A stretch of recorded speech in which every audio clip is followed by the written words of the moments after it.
आगरा के कर्मयोगी रोड पर सड़क धंसने की घटना ने निर्माण कार्यों की गुणवत्ता पर गंभीर सवाल खड़े कर दिए हैं। सड़क के बीच बने बड़े गड्ढे से राहगीरों और वाहन चालकों की सुरक्षा खतरे में पड़ गई। घटना के बाद स्थानीय लोगों में नाराजगी है और जिम्मेदार विभागों पर लापरवाही के आरोप लगाए जा रहे हैं। शुक्रवार सुबह करीब 6 बजे कर्मयोगी रोड पर अचानक सड़क का एक हिस्सा धंस गया। सड़क के बीच बने लगभग 5 फुट चौड़े और करीब 10 फुट गहरे गड्ढे के कारण इलाके में हड़कंप मच गया।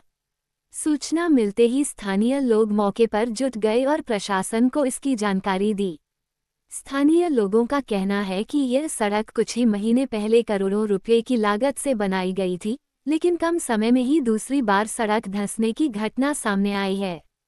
लोगों ने निर्माण कार्य की गुणवत्ता पर सवाल उठाते हुए इसकी निष्पक्ष जांच की मांग की है।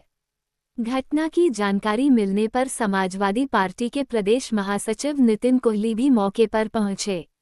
उन्होंने सांकेतिक विरोध के तहत सीढ़ी के सहारे गड्ढे में उतरकर जिम्मेदार विभागों की कार्यप्रणाली पर सवाल उठाए।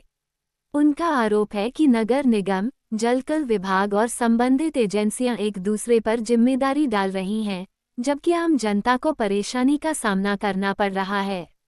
वहीं जलकल विभाग के जीएम कुमार गौरव ने बताया कि मामले की जांच की जा रही है और आवश्यक मरम्मत तथा तकनीकी परीक्षण की प्रक्रिया शुरू की जा रही है।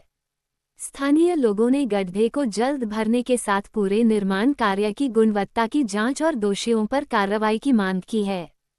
नितिन जी, लगातार अगर आपके क्षेत्र में कहा जाए, गृह क्षेत्र कहलाता है कमलनगर, वहीं पे लगातार 1 महीने के अंदर 3 जगह गड्ढे, पहले पीछे हुआ था, फिर अब ये और एक बार पहले कमलनगर में। क्या कहना चाहते हैं? देखिए, इसमें मैं हम ये आपको बताएंगे कि लगातार हम लोग क्षेत्र में घूम रहे हैं और जिस तरीके से आगरा को स्मार्ट सिटी का नाम दिया गया, उसको हम गड्ढा नगरी के नाम पे अब पे आ रहा है। और जिस तरीके से चाहे आप क्षेत्रीय पार्षद हों, चाहे क्षेत्रीय विधायक हों या सांसद हों, और मैं कहूँगा इनकी लिफ्ट पूरी फोकस बन चुका है, जिसे आप सिंडिकेट भी कह सकते हैं, माफिया गिरोह कह सकते हैं, जो कि पूरा भ्रष्टाचार मिलकर कर रहे हैं। चाहे अधिकारी हो, सभी लोग इसमें लिप्त हैं। जिस तरीके से लगातार चंद मिनटों की बारिश में गड्ढे होते जा रहे हैं, ये बड़ा सवाल है कि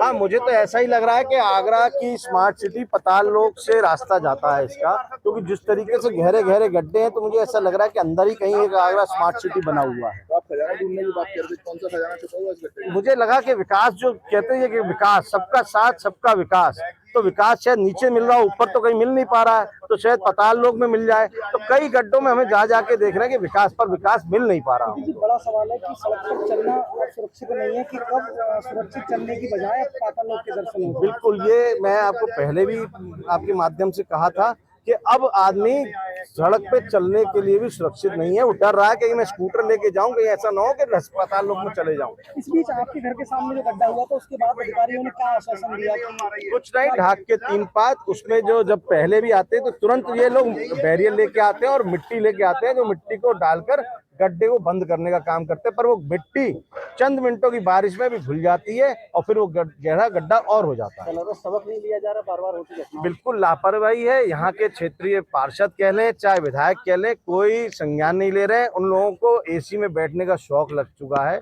जनता से उन्होंने वोट लिया, पर वो जनता के दुख में, जनता के सुख में कहीं साथ में नहीं। सीवर लाइन डाली गई आगरा की सड़कों के नीचे, क्या लगता है कि पूरी तरह से लापरवाही बरती गई, किसी ने चेक नहीं किया, मैं आपको बस्ती जा रही है। ये साफ दिखता है कि जिस तरीके से कंपनीज में काम किया, उसमें सही सही कमीशन का हिस्से बांट हुआ है। अब उसकी लड़ाई आपस में ये लोग लड़ रहे हैं। आवास विकास में खुलासा हुआ है कि जो सड़क धंसी थी, उसके नीचे लीकेज को बिना बंद किए वो मिट्टी से ढक दिया। ऐसी लापरवाही हो ही क्यों रही है? इतनी ज्यादा लापरवाही क्यों हो रही है? क्यों नहीं कंपनी देख रही? क्यों नहीं अधिकारी देख रहे हैं?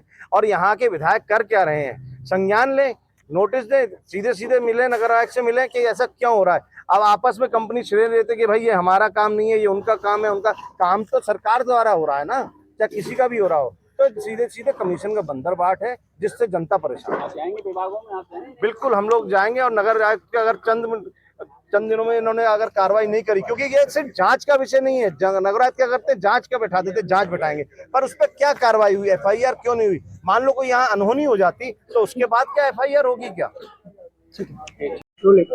ये सर तारुण्योगी में एक बड़ा गड्ढा हुआ है जी। आरोप लग रहे हैं बवा कंपनी पर, क्या है पूरा मामला? अभी बैरिकेडिंग करा दी गई है और बबा की टीम भी आ गई है, जलकल की टीम भी है, सारे लोग हैं। तो अभी एक बार इसको चेक करवा करके तो फिर फाइनल स्थिति पता चलेगी, क्योंकि कुछ दिन पहले यहाँ पे जो धंसी थी तो वहाँ सीवर डैमेज हुआ था, तो उसका काम तो करा दिया था इन्होंने, सारी लाइनों की सफाई भी करा दी थी, एक बार चेक भी करा दिया था। तो अब यहाँ पे क्या इशू है एक बार चेक करवाने के बाद फिर आपको शहर के अन्य जगहों पर इस तरीके के गड्ढे ना हो, इस तरीके की चीजें ना आए सामने, इसको लेके कंपनी किस तरीके की? हाँ, इसको लेके कंपनी के प्रतिनिधि भीम है यहाँ पे, डिटेल बता देंगे। इसके संबंध में भी हम लोगों ने इनके साथ मीटिंग करी थी कि जितने भी चैम्बर्स हैं एक बार सबको खुलवा के चेक करा लीजिए और साथ में लाइनों की डिसिल्टिंग प्रॉपर करवा लीजिए और जो भी दिक्कतें हैं उसको समय से दूर कर लीजिए। अब चूंकि ज़मीन के नीचे की लाइनें हैं, पुरानी लाइनें हैं, अगर कोई ऐसी आकस्मिक स्थिति आई है तो वो जब उस पर काम लगेगा तभी वहाँ के बारे में पता चल पाएगा।